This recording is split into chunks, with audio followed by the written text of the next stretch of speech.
This is Gamble Quest, where we discuss all things gambling, poker, blackjack, roulette, dice. It doesn't matter. If you're gambling on it, we discussing it. Let's go on this journey together as we educate ourselves on the gambling world.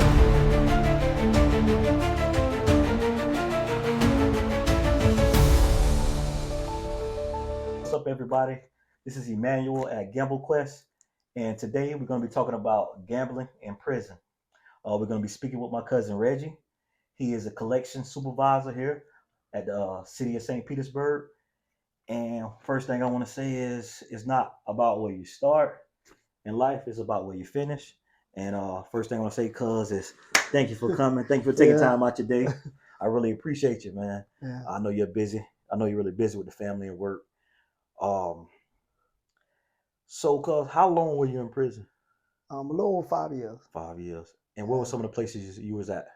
Avon Park, Walton County. That's Defuniak Springs. Okay.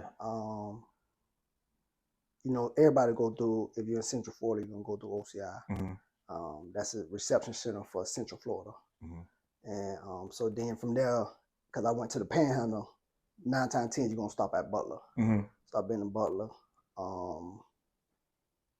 Yeah, that's it. Okay. And then work release. Okay. I did. That's where I finished up at. Okay. So, cuz, when we had the get-togethers and the cookouts or whatever, when the Spades games come out, yeah, you always say, "This is how I fed myself." That's your famous quote. Let's start right there. Where did that quote come from? And for people, okay, sorry to cut you off, cuz, for people who don't know, Spades is a card game where you play with a partner and you play against 2 other people, so it's 2 versus 2. But yeah, go ahead, cuz, where did that quote come from when the Spades come out? I used to feed myself. Okay, so where it came from, being a man and who I thought I was, it's hard getting a handout. Mm-hmm. I know I have family and sometimes they want to send me money. I was like, no, I had to find a way to feed myself. Mm-hmm. And the way to feed myself, is a lot of different ways, and gambling was a way. Mm-hmm. Of the road, gambling was a way. And so I learned, I grew up playing spades ever since I was little. And so when I remember I got into the county and our cousin Reggie, we was in the same county together. Okay. So everybody that's Charlie Reggie, I was Brenda Reggie. Okay. Yeah. So we was in the county together and he had a partner and they grew up together. And, I thought I was good. Mm-hmm. And so we played against them and they crushed me. Yeah. The worst whooping I ever had in spades. Yeah. And so I'm like, I would never allow nobody to do that to me again. Mm-hmm. So I learned from some of the best. Okay. They was great in spades. Okay.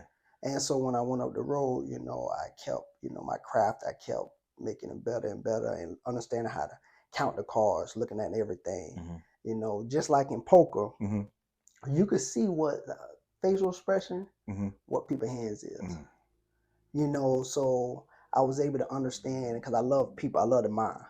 So understanding what people thinking, I could understand what they had in their hand and how to defeat them. And then you always look for weakness. True.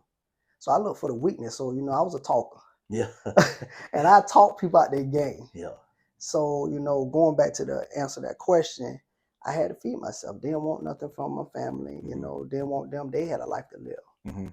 Like, we was talking earlier and you was telling me, you always understood you got yourself in this. Yeah, exactly. So you took accountability. So I had to take accountability. So it was out of eating always at the chow hall, or if I wanted a little better, I got on that table. Yes, sir. And that's how I fed myself. Okay. So what role does gambling play in prison? It's one of the biggest things, everything. Gambling, for a lot of the people, I say about 90%, gambling is like they first. 90%. That's how they do their time. That's how they do their time. Yeah. You got to find something. It's different things, Gambling just was part of mine. But 90%, that's everything. Mm. And I'm telling you, they wake up. I'm telling you, they'll bet everything. Mm. But when it comes to cars and special spades or pinochle, Mm-hmm. I don't care what camp I went to. Pinochle. Yeah. Yeah. So pinochle 80 cards. Okay. And so that was one, and it helped me with spades because when you learn how to count 80 cards, 52 easy. Mm. So that makes sense. Yeah. it does 80 like, cards, a lot of cards. Yeah, 80 cards, and when you become the best in like pinochle, and I'm telling you, people are coming. It's like, it's people who met people who was locked up with me, and they talk about my game. Wow. Like for real, like some people won't much gamble if they knew I was on the other side. For real? Yeah, they'll go get me. They're like, oh, I'm gonna go get my partner. Shit. And then they'll see me and it's like, nah, I'm good. And so a lot of times I couldn't gamble because how good I became. Wow. Yeah, and that's honest. So what do they use for trade in prison? Do they use the commissary or they use real money? Like how do y'all exchange the wins and losses? Like what's being exchanged? It was commissary. Commissary, okay. Or because it was a few camps I heard it was money, but my camps mostly was always on the card. Okay. So money was on the card. Okay. So now it's still based on commissary, but you owe me $50. But some people actually put up commissary. But some people actually saying like, the money on your card. Okay. So then, but that was a lot of trust factor because some people sometimes, as we say, was betting on air. And they really don't have it, but they think that, okay, my game good enough or I'm gonna win. And I'm betting on air. So you had to be few people actually bet on the card because the trust of understanding this person gonna pay me, Yeah, definitely. So cause how are the games structured? Do y'all play with the jokers? Can you just kind of paint the atmosphere of like how y'all playing? Do y'all push the bunks together? Just can you okay, tell me first how the game is structured.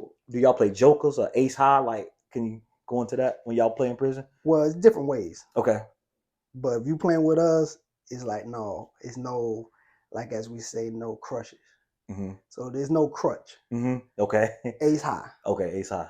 Ace high, and we go from like that. So you have to get it. And so then most of the time it was like, say if somebody have a single bunk or they're on a low bunk, we'll play on their bunk. Okay. And then people play on the side of it. Okay. But then you got the table, because how the prison is like you got a par and they go all the bunks. And then you got a middle area where you actually got tables and the TV and everything. So a lot of times stuff was done like that. Okay. Yeah. So what times did y'all play? Did y'all play like before chow or weekends? Like when did the games mostly happen? Most of the time it was after you come back from your work duties. So most people, everybody out the bunk Monday through Friday, from basically after breakfast to like 3:30, 4 o'clock. And after that, that's basically your time. Okay. So then that's when most of the time people play until like child time, which is dinner time. And then sometimes we'll play after that. Okay. And then the weekends, you got all day. For sure. And that's when you'll play outside on the rec. And that's when you're playing the best of the best. So, everybody go to it, because you got everybody. You got everybody on the compound then. On the compound then. Yeah. Because when it was just in you and your dorm, it's just the people in your dorm. Yeah. But then when you go out, everybody out from everybody. So that's the best. That's the best. That's how you know you're ready. That's how you know you're ready. And and like I said, it did make you feel good when you chilling or you just working out, and it was like they'll come get you and they be like, "Oh well," that was my nickname. Well, we got some ducks. Like, come on, man. Yeah. And like I was so good, it's like you don't got to put up nothing. Yeah. I got you, because they knew it was like it was gold. Like 9 times 10, we for the win. For sure. Yeah, 9 times 10, we for the win. So how did you? Okay, they came and got you. Yes. How did you choose your spade partner? Like what? Like did you like just see somebody and you're like, man, this guy good? Like how did you choose your spade partner? Well, most of the time it was like when I first got there, like people, they familiarity. People just not gonna get anybody. Right. You know, so you had to be real good for somebody to switch out on spade partners. So when I first came, it was like homeboy. You know, we from St. Pete. St. Pete, yeah. So he was like, I was like, listen, I play. And he was like, man, do you play? I said, listen, man, you good. And so he's scared because he thinking like, oh man, we playing something. And so we get on the table and then everybody watching me. And it's like, man, this man ain't playing like he good. And from there, you know, people just want to start, hey man, come play with me. And then, you know, so I really never picked nobody. You know, the first time I just told you it was homeboy, cause just, you know, first time on the compound. But after that, I just chill most of the time. It just, it really wasn't nothing to me because I know like if I ever needed money, I just, hey, somebody got a game. Yeah. And I walk up and they just gonna call me. I just had to stand there. Okay. And they gonna be like, hey, well, we got nets. Yeah. You know, and it'll go from there. Okay. So how did y'all work on y'all strategy outside of playing? Like, did y'all talk about the game? Did y'all have signals? Like, how did y'all how did y'all work on y'all strategy like, when it came to playing? Like, I'm gonna be honest, a lot of people do cheat like that. A lot of people, they work on strategy, whatever, but I'm like this, like, it's here. Like, you just follow my lead. Okay. I tell them, just follow my lead. You don't got to just follow my lead. You know what I'm saying? Follow my lead. And so when you won't always that type of player. So if I ever really want to like get down, I'm talking about like sometimes we run tournaments and whatever, and everybody put like $50, and you know, whoever team win, they take it the whole pot. Okay. So when it goes something like that, I want somebody who think like me. They don't got to sit here and run because you get caught, you know, on some fights and everything. So mine is just, we're just good with it, you know. And so I always get somebody who just good with cards. They know how to play cards. And I go from there. For sure. So, in your opinion, what separates a great spades player from an average spades player? My opinion, and it's just mine. Some people argue with me, but knowing pinochle. Okay. I'm for to tell you, if you don't know pinochle, you can't whoop me. Okay. I felt like that. Like you ain't much in my atmosphere if you don't know pinochle. Yeah. Like because, you know, like I'm saying, it's 80 cards. You know, and understanding how them cards go, you know, and how they play, you know, it's just advanced spades game. You know, and you telling me that you finna try to whoop me and you almost understand how, you know, you can get this. Like, you know, go to talking, I tell people like, I'm finna make babies. And they be like, what you talking about? I said, watch this. Yeah. And you know, then like me, person, I love getting spades out of the game. See, I don't like crutches. I don't like, listen, ain't no handouts. Listen, get spades out of the game. Ain't you for the cut none. Now remember the diamonds? Now listen, and I'm just running it. And people like, how you know to do that? But that's how you play a pinochle. You call what's trump. You make what's trump. Okay. And then after trump gone, everything live. Ace high. You know, but if you got the suit and you running it, see, I got people they'll run out, they want to run off aces, kings, they want to sit here and get the books. I keep just one in hand just for me to get back. And then all these diamonds, all these hearts, ain't no more spades. That's what's up. So all them other big books you got, they worth nothing. Because you don't get back in, how they gonna count? You're right. And so that's how, you know, but so it wasn't nothing about you know how to do it. You just know how to make a rundown. You know, you just understand like, listen, keep this. You have sometimes, now it's a risk. So you got to understand when to play that risk and when not to. Okay. And so that's why I said it's a game of, you know, thinking. So I'm seeing who got the hand. So sometimes I will let your partner win just because you got the hand. Because I need to get back in. If I let you back in, I know it's probably over. So I'm studying and seeing who really got the hand. And then when I let your partner in, then he come on back to me. Now you just sitting there with all them face cards. Yeah. And they just looking pretty in your hand. Yep. But again, dropped off on my 3 and 4 diamond. Yeah. Cause they ain't worth nothing now. Look, I want to go back to something you said. You say I'm about to make babies. What did you mean by that? What is that? What did you mean by that? By that saying? I didn't really follow that one. So like I was saying, so you know, you always try to get a rundown suit. Uh-huh. So when I say I'm finna make babies, Yes. these 4s and these 3s and these 5s, they little Oh, babies. yeah. Okay. But they finna be good.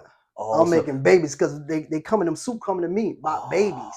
Little babies when it is. Gotcha now. Your face card, your parents, they stand in your hand. They going right on this. They going right on my little babies. Oh, and they coming right on the dad. That's what you meant by that. Gotcha. Yeah. Okay, thank you. Yeah, that's raw. That's raw. So you know, I'm about to make. So you about to make these little cards win the hand, win the books, win the books. Wow. Because no more spades. Yeah. I took them out the game. People like, why you almost got no like winners? I don't need no winners. I'm about to make babies. So, see, you were to cut, y'all. Like a lot of people think, oh, I'm for to cut myself to, get my books. Mm-hmm. See, you already lost. Mm-hmm. See, I'm for to take spades out the game. Yeah. Now you can't cut. Now you got to sit here and win off the muscle, and you can't think now because you always use crutches to win. Yeah. See, I don't use crutches. I get it from I make babies. So I understand why you sitting here thinking about your cut to win a book. Yeah. I'm thinking about this 4, 5, and 6 of diamond. Oh, okay. That's how I think. See, I'm thinking way advanced. Yeah. You still thinking on elementary. Yeah. But see, Pinochle taught you that. Mm-hmm. You couldn't think about, you know what I'm saying, all the kings and ace, king, queen, jack and tens. Mm-hmm. You know what I'm saying? You had to think about every little one. Mm-hmm. So you got to see and say which one, how I'm going to get it. Mm-hmm. Well, this suit going to run everything. Mm-hmm. I'm going to make babies. Okay. See, a lot of people tell me Pinochle, you try to be two suited. Mm-hmm. You try to have the trunk suit and then another suit to run down when everybody else gone. Okay. That's just like spades. Mm-hmm. I know I got to have enough spades to get them all out. Mm-hmm. Then what's going to be my rundown suit? Mm-hmm. Now this boss, mm-hmm. Because everybody else only got rid of their diamonds or if they only got 1 or 2, I'm just putting diamonds, they going to hit them off rips. Mm-hmm. Then next thing they don't got no more. Mm. I got them all. Yeah. So cause you feel like you don't need a good hand. You don't need a bunch of trumps. I don't need a good hand to win the game. No, I don't. Yeah, that's wrong. And then another thing I used to say, I'm finna make you lie. Yeah. They like, what you mean? I'm finna make you lie. Yeah. Cause you said you got 6 books. No, you don't. Yeah. I'm finna make you lie. Okay. And they be like, man, well, don't play. Listen, I'm finna make you lie. Yeah. And they think cause they counted cuts. Yeah. You get cuts with Trump, I'm taking them out the game. And I tell them, I said, didn't you lie? Yeah. That's wrong right so, there, cuz. Yeah, so you got a lot of sayings, cuz. but they all make sense though. It makes sense. They all make sense. You know what I mean? And I need to get in your mind. Yeah. See, I need to get in your mind. Cause it ain't even like nothing foul you saying, but you just saying stuff that like dang, like what you mean I'm gonna lie? You know how I'm gonna lie? I really got 6 books in my mind. You thinking? And then you question it. Do I? Do I got 6? Yeah. And then especially if you know how I play. Yeah. You know, so you like, man, hold on, man. Webb said this, man, what I'm not. Yeah. And next thing you know, you mess up your whole game. You probably did have 6 books, but I don't. But I don't bluff you. Yeah. I don't got you, just like poker. Yeah, you're right. So I know what I could do to some players and some people, you can't run game. They good poker players. Mm-hmm. So you ain't finna talk me out. They be like, well, you ain't finna talk me out of this. Yeah. And I'm like, good. Let's talk about trash talking for a second. Now, have you ever seen trash talking, some disputes in the game lead to violence? Oh yeah. Yeah. Yeah. Serious violence, or it's just like a scuffle, or you know what I mean, or just some little talking, you know what I mean? No, it was a good scuffle, but never, I never seen nobody get killed or anything like that over the cards. But I don't see some scuffles. Okay. I don't see some serious get downs because people don't play by that money, mm-hmm.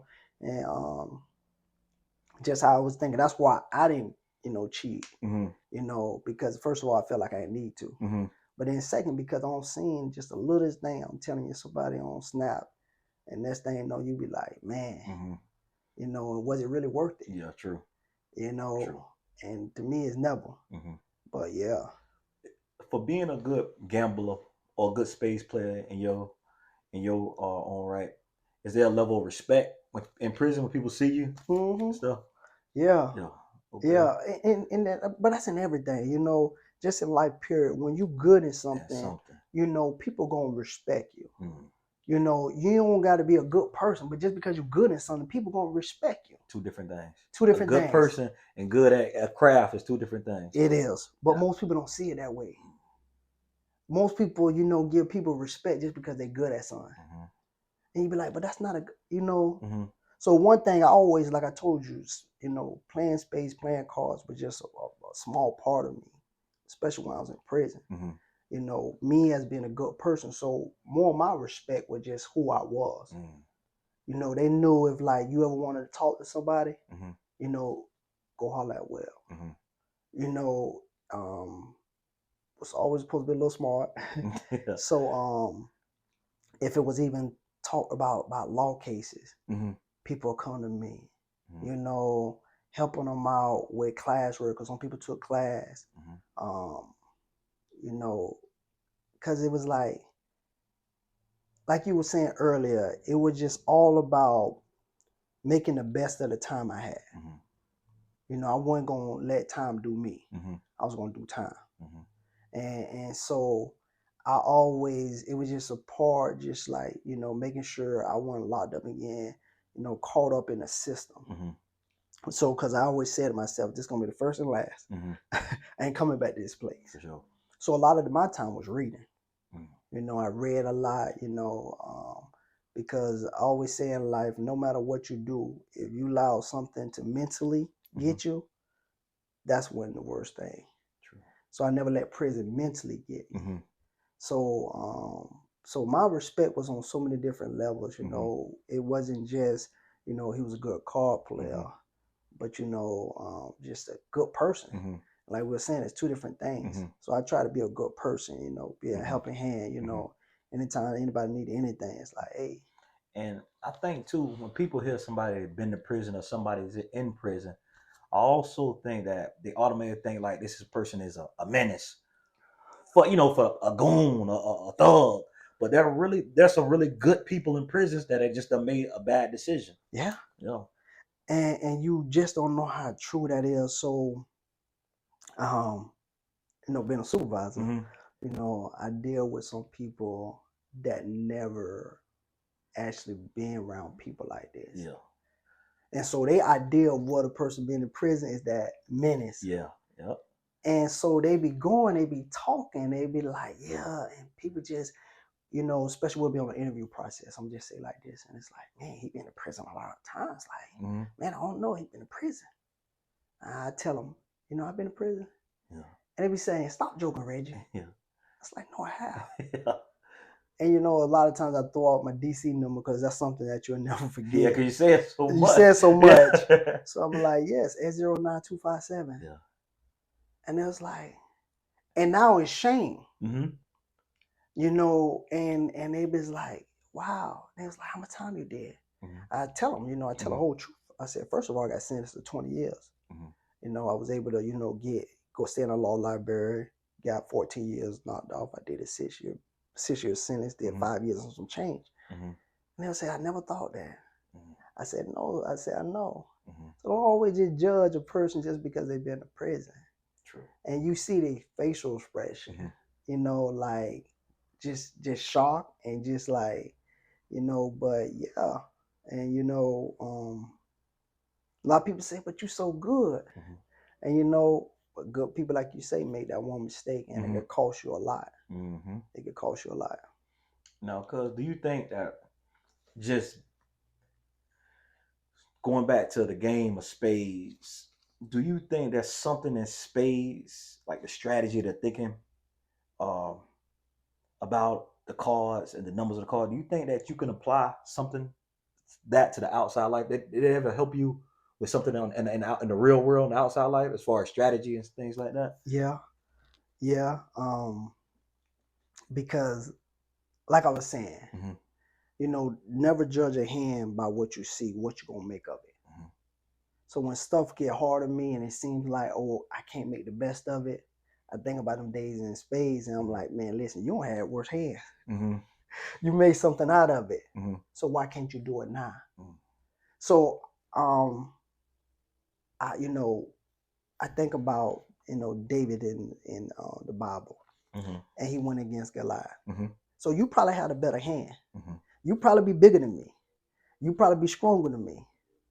But I got something in me that I'm not gonna. I sit here and got the determination that I'm gonna make it. Mm-hmm. So just because what you was offered, your hand better than mine, Mm-hmm. I'm gonna make what I got better than yours. Mm-hmm. So one rule I do, just like I sit here and hone my craft by myself. You know what I am. Like I told you when I learned the game, somebody beat me so bad, my cousin. And so from there, it was like, you know what? I'm always honing myself. I'm always trying to make my best. I'm studying. I'm studying people. So I'm telling you, when playing anything, you could learn a lot about people. And learning about people will help you conquer anything. It's a good percentage of the strategy. It is. Watching people. Watching it. Yeah. They always say, do you got a poker face? Mm-hmm. I'm telling you, some people just could lock out. So mine, I ain't have a poker face. Mm-hmm. But I'm going to talk a lot of junk that you ain't going to know. Yeah. Yeah. So I'm going to talk junk whether I have a hand or I don't. Yeah. Because your facial expressions and stuff could tell a lot about you. Yeah. So I put on masks and deceive, or until, I get the goal. And so I try not to do it because, it can be used for wrong issues in life. True. But I try not to use like how I play cards in life. I just try to use the good aspects or use it to help me, but never like to hurt somebody else. Gotcha. Well, cause I just want to end on this. Is there anything you want to say about where you was in life at that time to where you're at now, as far as what you've been through? Like, what advice can you give somebody that's kind of them been in the same situation you and is kind of trying to find their way now? Never give up. Don't think because the hand you was dealt defines you. Don't matter what are you at today. Don't gotta mean who you is 5 years from today. So many people came to my life and say, used to ask me the question, Reggie, where you at gonna be at from 5 years? And a lot of times I did not know the answer. And I used to have goals, but when it was put like that, it was like, man, I'm kind of just living for the day. And it's not a good thing to do. So now I try my best to always just look out for the best. Understand that just because I'm right here right now or I'm going through this, it's not always going to be like this. So what I'm going to do today to make sure my tomorrow better. Okay. When I got out of prison, 2005, I said I didn't know what was going to happen. It was 5 years. I got locked up when I was 20. So here going 25, freshly out. Lost 5 years. And time changes a lot. They do. If you out here living, it don't seem you as don't much. Notice it. You don't notice it. Yeah, you don't notice it. But 5 years gone and you come back, and it was like, man, it's different. So one thing I would tell anybody, be isolated. Go do whatever you got to go do. Go put that effort in. I was glad that, I was able to get a job, and it started at the bottom of the city, a labor, making $8.93 an hour. Now I'm making over $40-some an hour. And it started just one little simple thing, going in every day, just like, you know what, I'm doing my best. So a lot of times I hanging out, I didn't do it. I sat here and say, listen, I don't really got it to do it. Some people rush stuff. Take your time. Take your time. Build up what you got going. And then when you set, then that's when you really can have a good time. But isolate yourself sometimes. Some people so scared to see like they missing something. But I had to think about it. I'm like, you just missed 5 years. You still living. You're going to still live and you got to miss another 5 years. So I learned how to isolate myself. For sure. Because I said I want to be a leader in this life, and I got to lead myself. And I started building a family. I wanted to be there for them. So I had to isolate myself. For sure. So at times, just be okay to isolate yourself. For sure. you know. All right, cuz. Thank you for coming on in. Appreciate it. Yeah. Thank you, cuz.